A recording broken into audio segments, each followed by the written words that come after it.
When she showed up at my job, her face pale and trembling, I almost didn't recognize her. 2 weeks. That's all it took for silence to do what words never could. She stood at the edge of my office doorway, pretending to smile. Pretending she hadn't been the one who set the fire and walked away from the ashes. I looked up from my desk, calm, focused.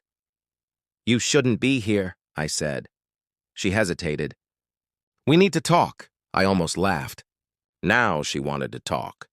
2 weeks earlier, she'd said it with that new tone, the one that made every word sound like a command. "From now on, I decide when we spend time together. Stop bothering me." She said it casually, like she was setting a boundary. But I knew that tone. It wasn't distance, it was detachment. The kind people use when they've already found someone else to fill your place. I didn't argue. I just nodded. "Okay." That was the last word I spoke to her. Back then, we were inseparable. She'd lean against me on cold mornings, whispering how safe she felt in my arms. I believed her. She was the kind of woman who made you forget your instincts.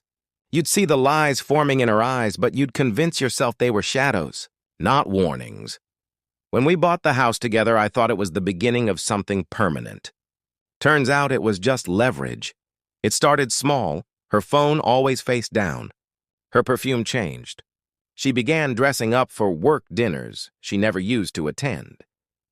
Then came the distant smiles, polite, hollow, like she was entertaining a stranger in her own home.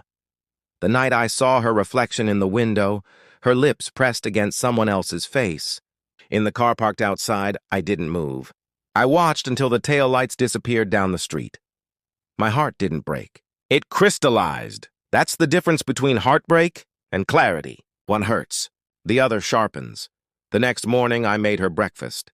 Quietly. I asked nothing, said nothing. She looked at me like she was waiting for a reaction that never came. That was the beginning of her unease. You see, silence is terrifying to the guilty. It forces them to hear themselves.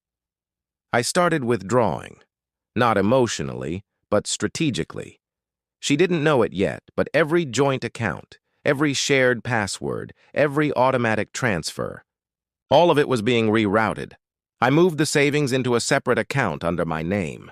I canceled the insurance policy she'd taken out for both of us. I wanted her to feel the weight of what she'd lost, not in one strike, but in increments.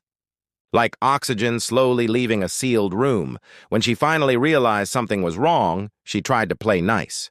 "You've been quiet lately," she said. "Is everything okay?" I smiled. "Perfect." The first week of silence passed. No calls, no texts, no questions. Just emptiness. The second week she broke. Mutual friends said she'd been showing up at her lover's apartment and leaving in tears. He'd started avoiding her. I didn't need to intervene. She was doing the work for me. I knew she'd come to me eventually. Guilt always circles back to where it started, so here she was, standing in my office, hands shaking. "You've been ignoring me," she said, her voice trembling between guilt and pride. "You can't just cut me off like that." I leaned back in my chair, letting the silence stretch until it felt suffocating. "You made the rules," I said. "I'm just following them." Her expression cracked. She wasn't expecting calm. She was expecting chaos, shouting, begging, something she could manipulate.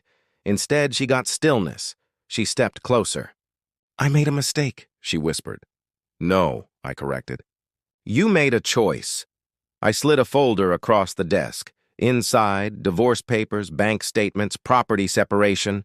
Everything clean, documented, finished.